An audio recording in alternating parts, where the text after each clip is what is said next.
بسم اللہ الرحمن الرحیم نحمدہ و نصلی علی رسولہ الکریم۔ میرے محترم بزرگوں اور دوستوں، بالخصوص میرے تبلیغی بھائیوں، آپ کی خدمت میں دعوت و تبلیغ کے چند بنیادی اصول حاضر ہیں۔ نمبر 1، یاد رہے کہ ہر امتی داعی ہے۔ ہر کوئی بلغ عنی ولو آیا پر عمل کر سکتا ہے، لیکن ہر کوئی اپنے لیول پر، اپنے علم کی بنیاد پر۔ ہر ایک کی دعوت اس کے علم کے بقدر اور باحکمت ہو۔ نمبر 2، کچھ وقت ہر روز دین سیکھنے میں صرف کریں۔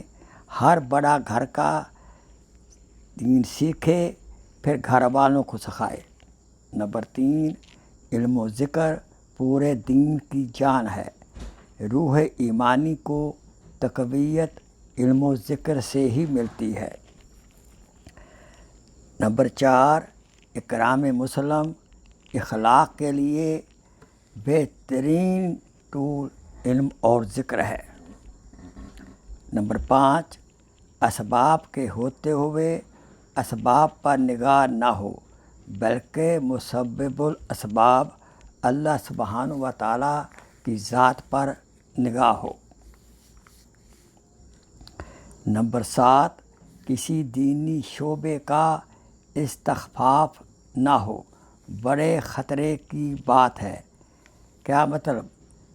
یعنی کسی دینی شعبے کو کم اہمیت والا نہ سمجھیں، ورنہ اعتراضات پیدا ہوں گے اور امت کے ٹکڑے ہوں گے۔ نمبر 8، کسی کے اعتراض کا جواب نہیں دینا، ورنہ علم کا دعویٰ ہوگا اور دوسرے کا جہالت کا دعویٰ ہوگا۔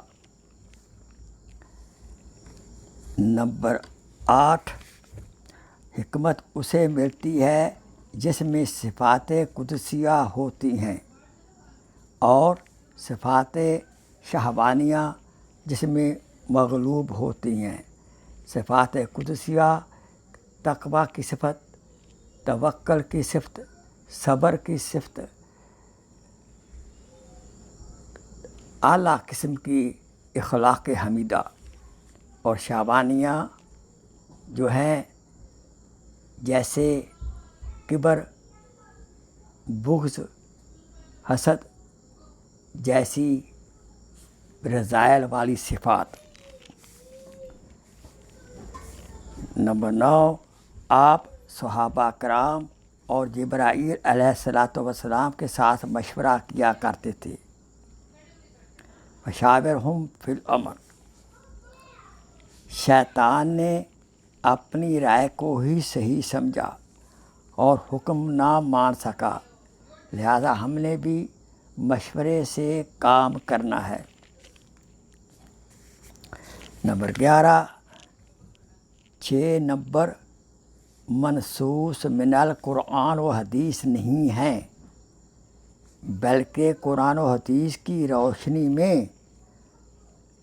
مستنبط کیے گئے ہیں۔ نمبر 12، دعوت دوسروں کی تعریف اور خوش آمدید طریقے سے ہی ہو سکتی ہے۔ نمبر 13، صحیح داعی سب کو جوڑتا ہے اور خود جڑتا ہے۔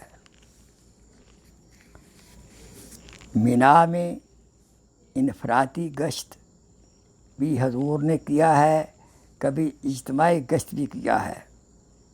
صدیق اکبر رضی اللہ تعالیٰ عنہ، زید بن حارثہ رضی اللہ تعالیٰ عنہ آپ کے ساتھ رہبر ہوتے تھے۔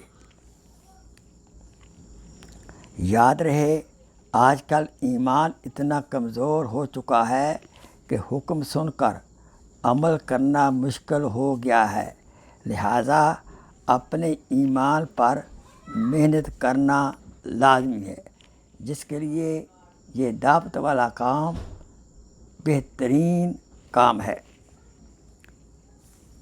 ترک لا یعنی اشد ضروری ہے، ورنہ صالح اعمال کے لیے وقت نہ ملے گا، کیونکہ بیکار کاموں میں وقت ضائع ہو جائے گا۔ میرا کام دنیا ساری میں جان دینے کے جذبہ سے ہو، یہ ملفوظ حضرت مولانا الیاس صاحب رحمۃ اللہ علیہ کا ہے۔ وما علینا الا البلاغ۔ السلام علیکم رحمۃ اللہ وبرکاتہ۔ اللہ تعالیٰ آپ کو اور مجھے اس پر عمل کرنے کی توفیق عطا فرمائے، اور اپنے راستے میں زیادہ سے زیادہ اوقات لگانے کی توفیق عطا فرمائے، اور اس کی جو جان ہے وہ ہماری جانی مالی وقتی قربانی ہے۔ اللہ تعالیٰ ہمیں قربانی کی بھی توفیق عطا فرمائے، آمین۔